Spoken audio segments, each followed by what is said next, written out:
Irmãos, domingo passado nós estávamos ali no retiro espiritual, lá em Pontes Lacerda.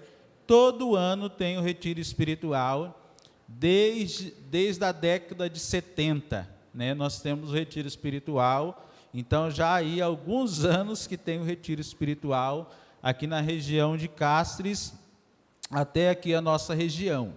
E esse ano nós fizemos o retiro em micro-regiões. Geralmente o retiro acontece de Castres até Sapezal. Agora não mais até Sapezal, porque Sapezal pertence a outra associação. A PIB de Sapezal pertence a outra associação. Mas o retiro é até aqui, na cidade de Campo de Júlio, que é da associação Abomate, da qual nós fazemos parte, Associação das Igrejas Batistas do Oeste do Mato Grosso, né? Então, essa associação. Aí nós fazemos parte da Convenção Batista do Mato Grosso. E a Convenção Batista do Mato Grosso faz parte da Convenção Batista Brasileira. E a Convenção Batista Brasileira faz parte da Aliança Bíblica Mundial, né, que são todos batistas de vários países. E o retiro aconteceu lá em Pontes Lacerda. Foi uma bênção. Ontem nós estivemos aqui revivendo o retiro. O pastor Solano, o Ministério do Louvor, estava conosco, ministrou aí uma palavra abençoada. Quem estava ontem aí, né? Uma palavra abençoada, tremenda de Deus aos nossos corações. E louvado seja o nome do Senhor por isso. Nós vamos falar hoje, irmãos, no tema, se você quiser anotar aí, evidências, marcas de um discípulo que ama Jesus. Né? O que é uma evidência? É algo mais marcante na vida de uma pessoa, uma característica mais forte da vida de uma pessoa. Então, seria aquilo que nós reconhecemos no discípulo de Cristo. O que Jesus ele fala sobre quem é discípulo dele mesmo. O que é discípulo? Discípulo é um aluno, é um aprendiz, alguém que decidiu caminhar nos passos, na pisada de Jesus. Então, o discípulo de Cristo, Jesus, irmãos, ele se relacionava com a multidão, ele se relacionava com os discípulos, ele se relacionava com os 12, dos 12 ele se relacionava mais intimamente com 3, e dos 3, apenas um tinha uma intimidade maior com Jesus. Então, Jesus se relacionava diferente de acordo com cada grupo que ele ministrava. E quanto mais nós vamos nos aproximando de Cristo, mais vai aumentando a nossa responsabilidade. A Bíblia diz assim, que quem é mais dado, mais é cobrado, né? Quem mais é dado, mais é cobrado. Então, quanto mais nós recebemos o privilégio de Deus, de crescer na presença do Senhor, de crescer na casa do Senhor, mais nós teremos responsabilidades espirituais sobre a nossa vida. E a palavra de Deus diz que o discípulo que ama, quem é que ama Jesus? A Bíblia diz, irmãos, que quem ama Jesus, ele é marcado de algumas maneiras. Eu vou falar duas nessa noite. E o amor, a Bíblia diz assim, que o amor, ele não pode ser apenas em palavras. Certa vez eu conversei com uma pessoa que havia tido um relacionamento, e esse relacionamento, a outra pessoa, ela disse assim, pastor, a outra pessoa que eu me relacionava era uma pessoa muito carinhosa, era uma pessoa que constantemente ela ficava me falando, meu amor, eu te amo, meu amor, eu te amo, minha princesa. E depois de um tempo eu descobri que essa pessoa me traía muito. E aí a pessoa falando, pastor, eu criei um bloqueio. Hoje, quando eu vou me relacionar com alguém, alguém já diz assim, eu te amo, meu amor, minha princesa, ela já cria um bloqueio, porque a mente dela, no mesmo momento, se volta para o outro relacionamento e ela entende que aquela pessoa também está interessada em traí-la, né? Então, a Bíblia diz, irmãos, que o amor, ele precisa ir além das palavras. É importante dizer eu te amo, sim, mas mais importante do que dizer é demonstrar pelas atitudes que nós amamos. A Bíblia diz em João 3,16, diz assim que Deus amou o quê? Deus amou o mundo e Deus fez o quê? Deus entregou o seu único filho para morrer no nosso lugar. Então, o amor de Deus por nós levou Deus a entregar Jesus por nós.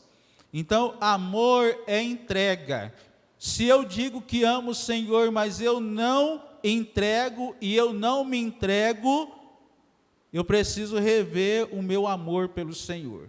Se o amor que nós temos pelo Senhor não nos custa nada, eu preciso rever o meu amor pelo Senhor.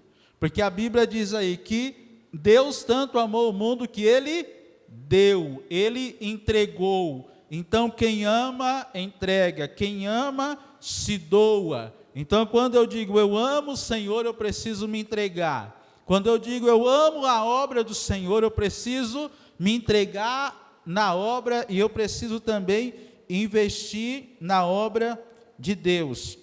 Tem um outro texto também, lá em Romanos 5,8. Encontra aí, irmão, Romanos 5,8. Romanos 5,8 diz que, apesar do amor, irmão, não ser, eu não posso dizer para a Leidiana que eu quero uma prova do amor dela.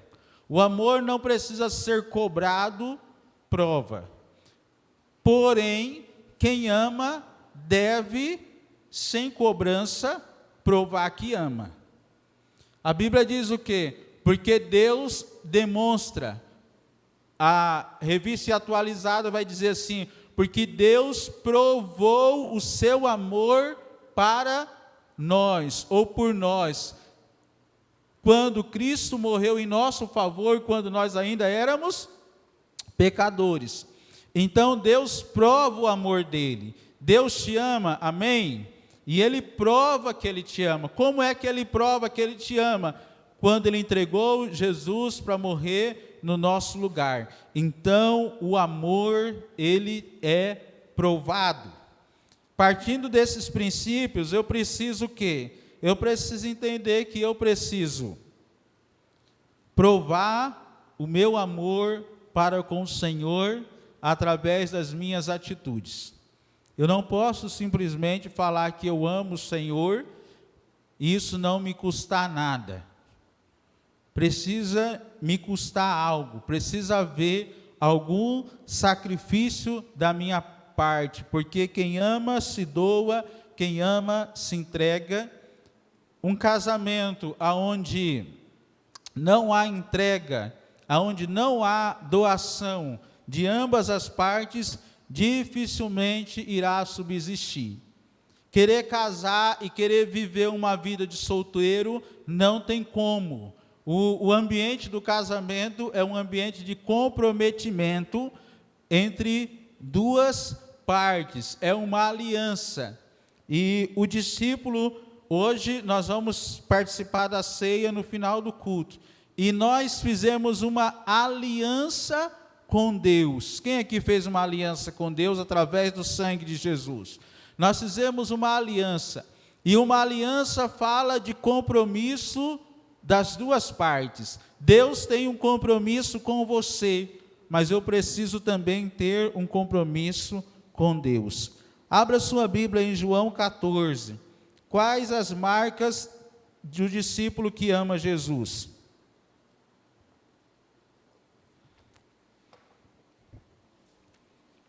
João 14, versículo 15. Irmãos, quem ama, obedece. Repita aí comigo, quem ama, obedece. Então, se eu digo que eu amo Jesus, eu preciso aprender a obedecer o que Jesus ele diz. E isso Jesus fala para os discípulos. Vocês precisam aprender a me obedecer. O que diz aí o versículo que nós estamos aí lendo? Jesus ele diz: se vocês me amam, obedecerão os meus mandamentos. Se você me ama, você vai obedecer o meu mandamento.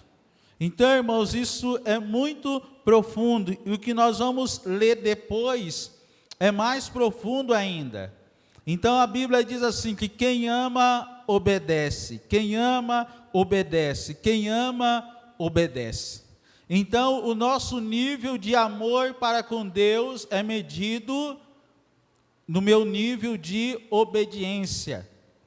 Se simplesmente eu digo que amo a Deus e não estou disposto a obedecer, esse amor não é o amor que Deus ele cobra de nós na palavra. Pastor, eu amo a Deus, mas eu não quero compromisso com o Senhor, eu não quero compromisso com a obra, eu não quero compromisso com a igreja, e eu não quero que me pressione, e é assim, e se me pressionar, eu espirro. Você ainda não entendeu o que é evangelho. O evangelho diz que quem ama o Senhor precisa obedecer. Olha o que diz o versículo 21, coloca o 21 aí, Alisson. Versículo 21. Jesus ele diz: quem tem os meus mandamentos e lhes obedece, esse é o que me ama. Quem tem os mandamentos e obedece, esse é o que ama. E aí, irmãos, toda obediência, ela vem carregada com uma bênção ou com uma promessa. E ele diz assim: aquele que me ama será amado por meu Pai. Aqui, irmãos, eu aprendo que há diferentes níveis ou profundidade de amor. Por quê? Porque João 3,16 diz que Deus amou o quê? O mundo. Quando Deus diz que Ele amou o mundo, que Ele entregou Jesus, o mundo está falando dos crentes ou dos não crentes? De todos, de todos. Deus ama a todos, amém? Mas parece que tem um nível do amor de Deus que não é para todos. É só para aqueles que obedecem. Porque a Bíblia diz assim: quem tem os meus mandamentos e lhes obedece, esse é o que me ama. Aquele que me ama, aquele que me ama será amado por meu Pai. Aquele que me ama será amado por meu Pai. E diz assim: e eu também o amarei. Jesus ama a todos, irmãos? Sim ou não? E por que é que ele está dizendo aí que ele só, eu também amarei aquele que ama o Pai e que obedece? Porque existe um nível de amor diferente para aqueles que obedecem. E aí o texto continua, diz assim, o que eu acho mais maravilhoso: e me revelarei a Ele. Irmãos, isso é muito precioso. Às vezes as pessoas elas estão à procura de revelação, à procura de entendimento da palavra, à procura de aprofundar mais na Bíblia, na palavra. Mas a Bíblia diz assim, que Jesus está dizendo: olha, eu vou me revelar àquela pessoa que me ama e que demonstra esse amor obedecendo os meus mandamentos. E essa pessoa vai ser amada pelo meu Pai, e eu vou amar essa pessoa, e eu vou me revelar a essa pessoa. E aí eu entendo que algumas pessoas podem não estar tendo revelação de quem é o Cristo, de quem é Jesus, porque não estão amando a ponto de obedecerem aquilo que Jesus está falando. E o versículo 23, coloca aí. Respondeu Jesus: se alguém me ama, obedecerá a minha palavra. O meu Pai o amará. nós viremos a ele e faremos nele morada. Irmãos, isso é muito precioso. Isso é muito precioso. Mais uma vez ele diz, olha, quem ama, obedece. Quem ama, obedece. E ele diz assim, e o meu Pai o amará. E ele diz, nós. Jesus está falando de quem? Ele diz aí, nós viremos a ele. Nós quem, irmãos? Jesus, e ele vem acompanhado com quem? Com o Espírito Santo. E mais quem? E com Deus Pai. Jesus disse, eu e o Pai somos um. O Espírito Santo, ele é o Espírito de Cristo. Então a Bíblia diz que quando eu amo, eu obedeço, o Pai me ama, e ele tem uma promessa, que qual é a promessa? Ele virá e fará morada na minha vida. Glória a Deus, nós já cantamos, essa casa é sua casa, nós não cantamos hoje? Nós, é quase que um contrassenso, a casa é sua, mas nós deixamos, e é isso mesmo, né? Nós precisamos, ao mesmo tempo que Deus, ele é o dono da casa, mas ele não invade a casa, ele espera que nós possamos deixar que ele entre. Lá em Apocalipse diz assim, eis que estou à porta e bato. Ele estava falando para uma igreja, a igreja é dele, e ele poderia arrombar a porta e entrar, mas ele diz, não, eu estou à porta e bato, você que está aí dentro precisa abrir a porta para que eu entre, sente com você e ceie com você, tenha comunhão com você. Mas ele diz, nós que somos casa, ele virá morar em nós, à medida que nós obedecemos a palavra dele. E o versículo 24 diz assim, quem não me ama não obedece às minhas palavras. Quem não me ama não obedece às minhas palavras. Jesus está dizendo, irmãos, o amor que nós declaramos a ele é um amor que vem carregado com obediência, ele vem carregado com sacrifício, ele vem carregado com uma disposição de entregar tudo que nós somos e tudo que nós temos ao Senhor, né? E Jesus, ele nos mostra isso daí. O caráter de Deus é amor, amém? O caráter de Deus é amor. Hoje, às vezes, eu já vi situações, criança às vezes age assim, o pai, a mãe vai corrigir a criança, e aí quando a criança ela é corrigida, algumas crianças dizem assim, você não me ama. Já viu isso? Você não me ama.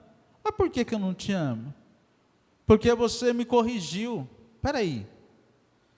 Quer dizer que eu tenho que deixar você fazer tudo que você quer, certo ou errado, tem que deixar você fazer tudo, e eu só tenho que pedir bênção para tudo que você faz, certo ou errado, porque assim eu estou provando que eu te amo? O mundo está num pensamento assim, irmãos. Às vezes, a igreja não ama as pessoas, por quê? Porque a igreja corrigiu, mas espera aí, a correção não faz parte do amor? Aonde está isso na Bíblia? Deus não me ama, por quê? Porque Ele está me corrigindo.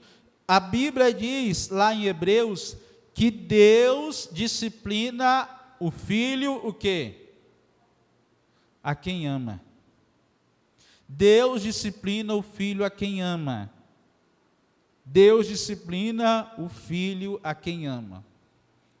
Quem aqui tem a mesma disposição, coragem ou autoridade para corrigir um filho que não é seu? Às vezes dá vontade, não dá? Mas você pensa o quê? Não é meu filho, eu não posso fazer. Vontade dá, de pegar e colocar na linha, mas não posso, não é meu filho. Eu não tenho autoridade sobre a vida dele, né? E a Bíblia diz assim, que Deus, irmãos, Ele disciplina o filho que Ele ama. Deus, Ele disciplina o filho que Ele ama. Então, Deus, Ele nos ama. E a Bíblia também diz assim, filho meu, ame a disciplina do Senhor. Porque Deus, quando nos disciplina, é cuidado, é evitando que lá na frente algo pior aconteça. É para fazer com que o caráter de Cristo seja moldado na minha vida. Então Deus, Ele nos ama, sim ou não? Então Ele vai disciplinar a gente. Se Deus me ama, Ele não vai me deixar andar do jeito que eu quero. Deus vai me tratar para que eu ande segundo a vontade dEle. E se eu amo o Senhor, eu vou demonstrar isso através da obediência que eu tenho por Ele. E quanto mais eu obedeço o Senhor, mais cheio do Espírito Santo eu sou. Eu não vou simplesmente atrás de uma experiência, não, eu vou caminhar com o Senhor, procurando ser cheio do Senhor a cada dia, procurando ouvir a voz do Espírito Santo, obedecendo a palavra e sendo cheio do Espírito Santo. Então, quem ama, obedece. Amém? Você ama Deus? Quem ama, obedece. A Bíblia também diz que quem ama,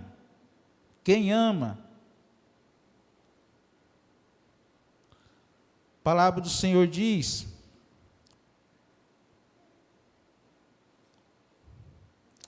quem ama serve os irmãos e a Jesus. Abra sua Bíblia aí. João 21. João capítulo 21.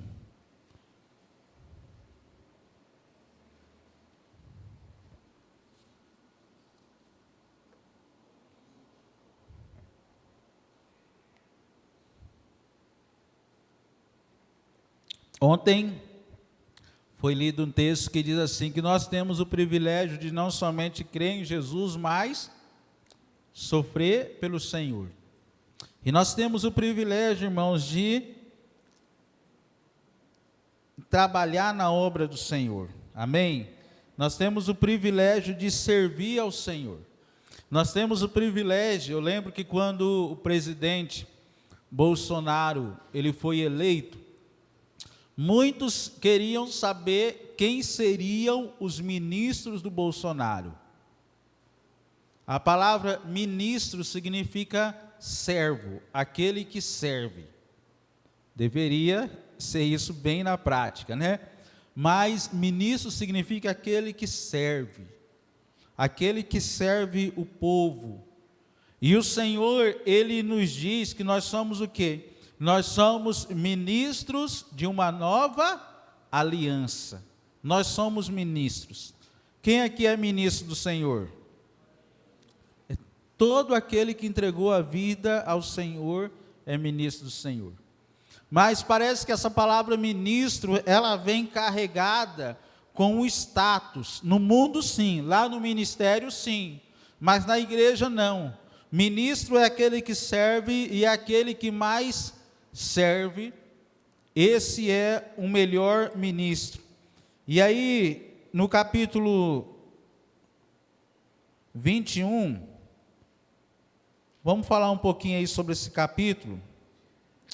Esse capítulo, se eu não estou enganado, é o último capítulo do Evangelho de João. Jesus já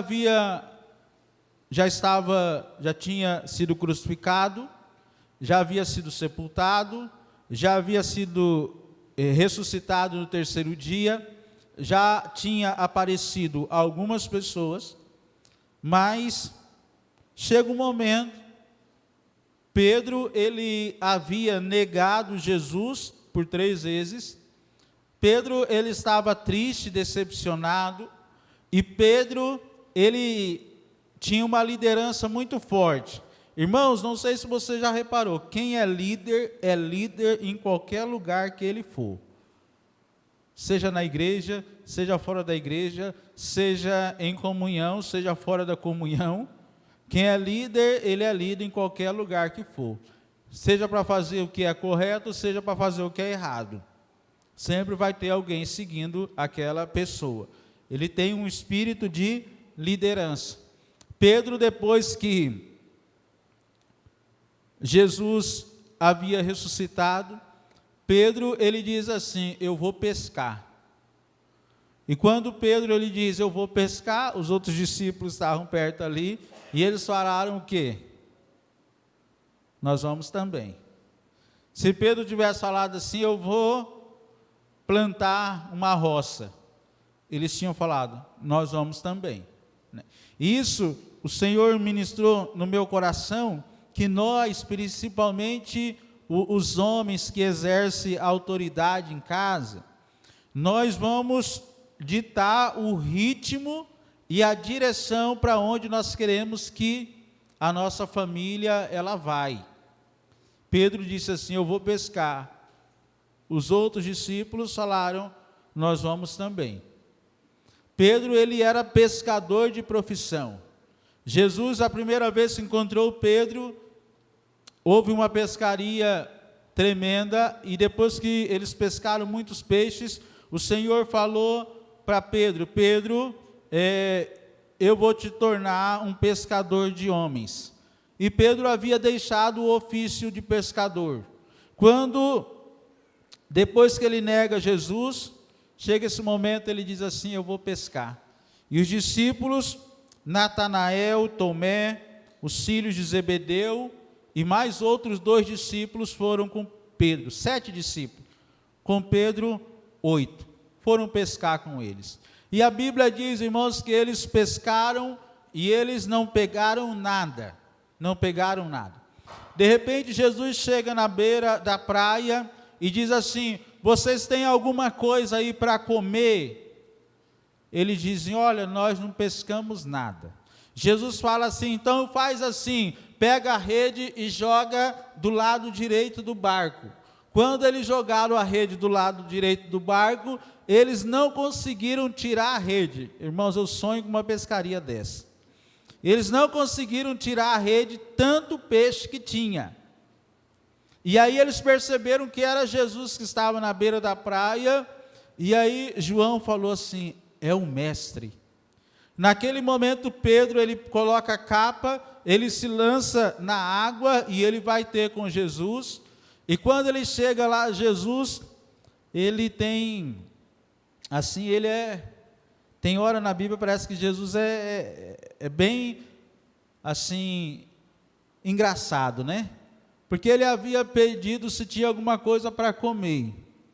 Eles disseram que não tinha nada. Ele diz, então, olha, lance a rede do lado direito. Quando Pedro percebe que é Jesus, ele se lança na água, vai até a beira da praia. Quando ele chega lá na beira da praia, como que Jesus estava, irmãos? Jesus estava como? Vamos ver aí?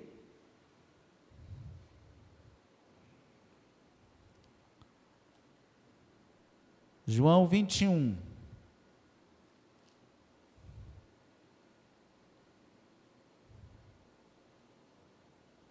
Lá no versículo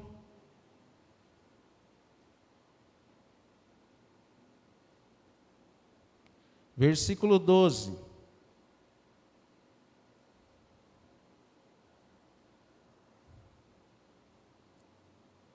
Aliás, versículo 9.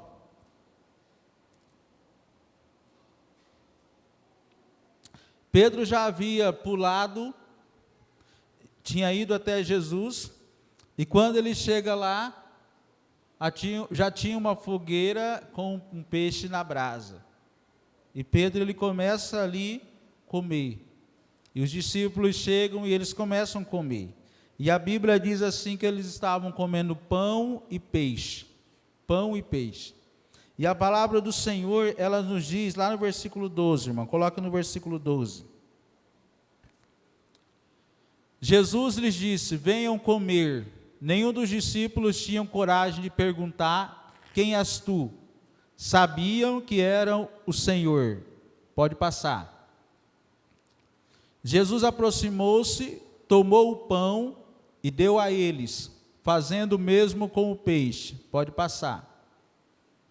Essa foi a terceira vez que Jesus apareceu aos seus discípulos, depois que ressuscitou dos mortos. Pode passar. Aí.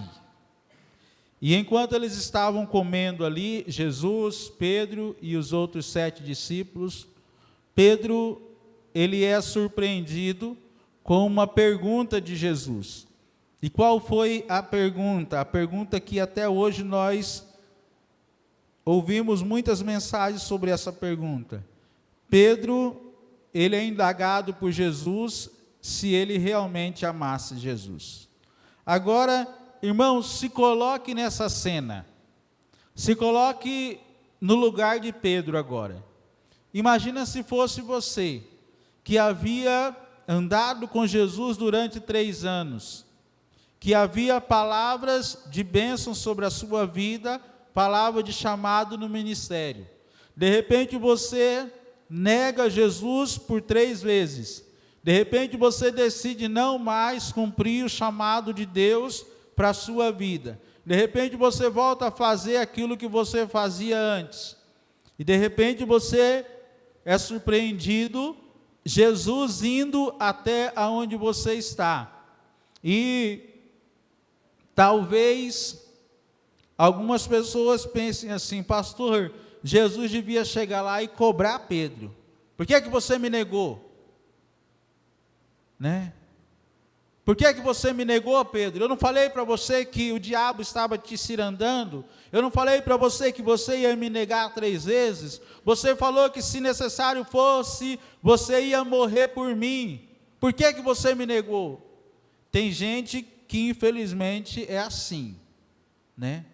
Gosta de acusar o pecado alheio, né? Não tem um ministério de levantar, o ministério é de derrubar e colocar ainda mais para baixo.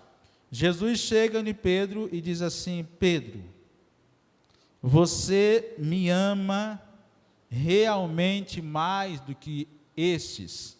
Pedro, você me ama mais do que eles? Pedro, você me ama de verdade? Né? Talvez se a sua esposa ou o seu marido chegasse para você e olhasse no seu olho e dissesse assim: você me ama de verdade? Talvez algum de nós ficaríamos ofendidos. E Pedro, a Bíblia diz que depois ele ficou ofendido. E Pedro diz assim: Senhor, sim, Senhor, tu sabes que eu te amo. Sim, Senhor, tu sabes que eu te amo. E o que Jesus disse? Então, assuma o seu ministério. Então, retome o seu chamado. Então, cuide dos meus cordeirinhos. Ou seja, faça aquilo que eu te chamei para fazer. Talvez alguém pode dizer assim: mas Jesus não estava certo, não. Jesus tinha que colocar ele de disciplina, não é? Tinha que colocar ele de banco por um tempo, para que depois ele assumisse o ministério dele. Só que Jesus estava levando Pedro, irmãos, a um arrependimento. Se há um arrependimento verdadeiro, genuíno, há restauração. Agora, quando não há arrependimento, não há restauração. E Jesus estava trabalhando o arrependimento no coração de Pedro. E Jesus fala assim: apacenta os meus cordeiros. Lá no versículo 16, tem pessoas que é assim, não sei se você é assim.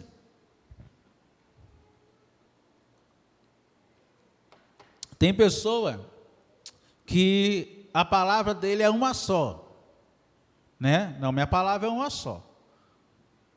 Se eu já falei, eu falei e eu não repito de novo. A minha palavra é uma só. Se eu falei, está dito, né? E Jesus ouve Pedro dizendo que o amava, e aí Jesus, no versículo 16, coloca aí, versículo 16, novamente Jesus disse: Simão, filho de João, você me ama? Ele respondeu, sim, Senhor, tu sabes que eu te amo. Disse Jesus o quê? Assuma o seu chamado, assuma o seu ministério, pastoreie as minhas ovelhas. Versículo 17, pela terceira vez ele lhe disse, Simão, filho de João, você me ama? Pedro ficou o quê, irmãos? Pedro ficou magoado.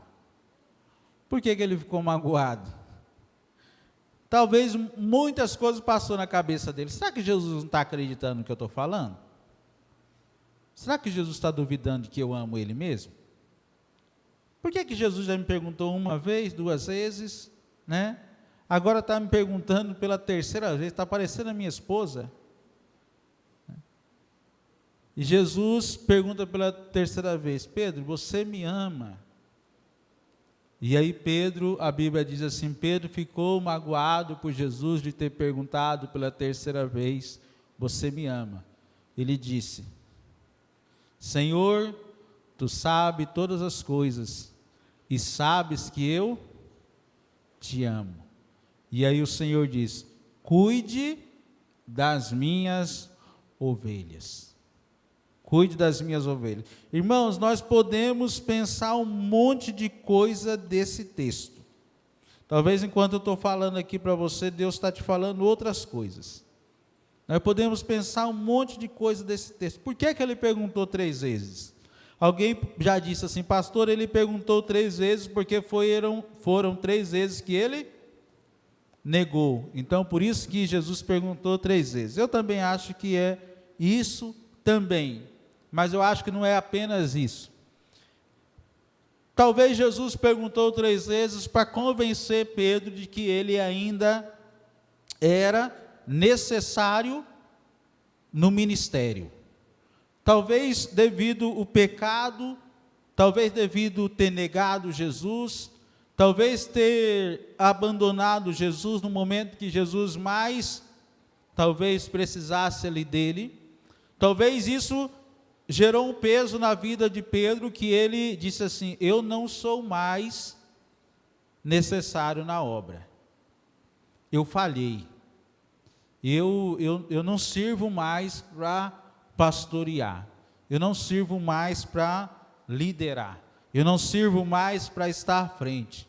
E talvez, irmãos, Pedro já estava se contentando a ser simplesmente alguém que cria em Jesus, mas que não queria mais se relacionar em profundidade, não queria mais se envolver na obra do Senhor.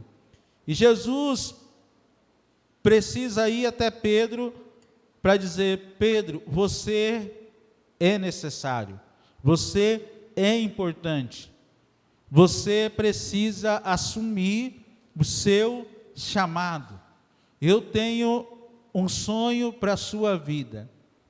E aí nós entendemos também, irmãos, que quem ama, assume o ministério que Deus chamou. Amém? Você ama Jesus? Você sabe qual o ministério que o Senhor tem para você? Pastor, eu não sei, então vai orar, porque o Senhor vai falar. Pastor, eu sei, mas eu já me decepcionei, eu decidi abandonar. Pense bem, porque foi o Senhor que te chamou, não foi uma pessoa comum como nós, foi o Senhor que te chamou, né? E Pedro, uma outra coisa, irmãos, quando Pedro ele vai pescar, a pescaria dele teve sucesso, teve êxito? Não.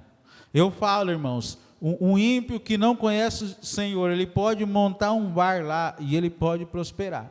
Mas dificilmente alguém que um dia esteve na presença do Senhor vai fazer aquilo que o ímpio faz e vai prosperar. Porque parece que para ele tudo vai dar errado. Pastor, e se der certo? Se der certo é a mão do diabo, para que ele continue lá, longe.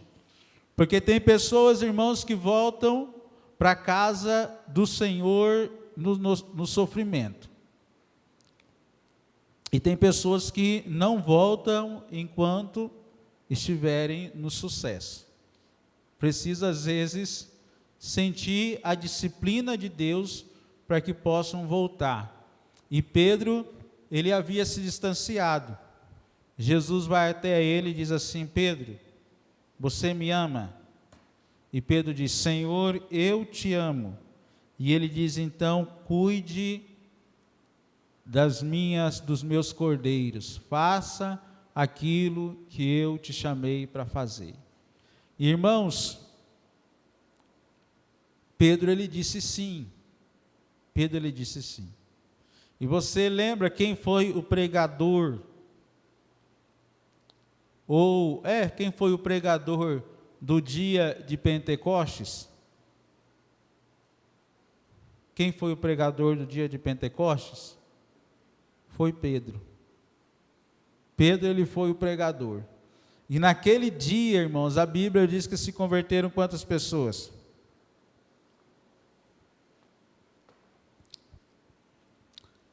Se eu não estou enganado, creio que não, mais de 3.000 almas. Mais de 3.000 almas. Aquele Pedro que estava dizendo: para mim não tem mais jeito, né? Eu vou ser um crente normal. Não sei se tem, né? Mas eu vou ser um crente normal. Eu vou ser um crente que só vou, né? Quando a gente jogava, não sei quem jogava bola aqui, né? A gente falava assim: aquele jogador ali é só para cumprir tabela.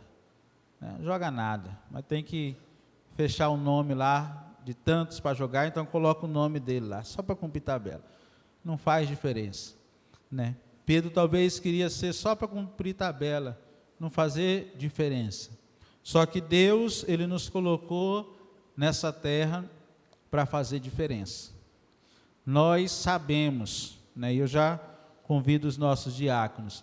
Nós sabemos, irmãos, quando uma comida, os nossos diáconos que vão servir a mesa hoje, irmão Adira, Neia, irmão Luiz, irmã Tilene. Nós sabemos quando uma comida tem sal e quando não tem sal. Você sabe? Agora eu pergunto para você, a não ser que exageraram demais, você consegue ver o sal na comida? Mas você sabe que ele está ali? Como? Porque você sente, ele faz diferença. Jesus, ele disse, irmãos, que nós somos o sal da terra. Você não precisa necessariamente fazer uma propaganda, escrever na camiseta: eu sou crente, né? Eu sou crente. Você precisa viver de tal maneira que talvez nem haja necessidade de você falar, mas quando as pessoas olham para você, elas digam: alguma coisa diferente tem. Eu não sei ainda, mas alguma coisa diferente tem. E aí depois a pessoa vai descobrir o quê? Que você serve ao Senhor. Então, se nós amamos o Senhor, nós vamos obedecer o que Ele nos diz. Se nós amamos o Senhor, nós vamos servir o chamado, o ministério que Ele nos deu. Eu não estou dizendo para você simplesmente fazer aquilo que a liderança ou o pastor está falando para você fazer. É importante você fazer também. Mas você sabe aquilo que queima no seu coração. Você sabe aquilo que o Espírito Santo de Deus já usou a sua vida e Ele deseja continuar usando a sua vida. E você sabe se você está exercendo isso, sim ou não. Amém?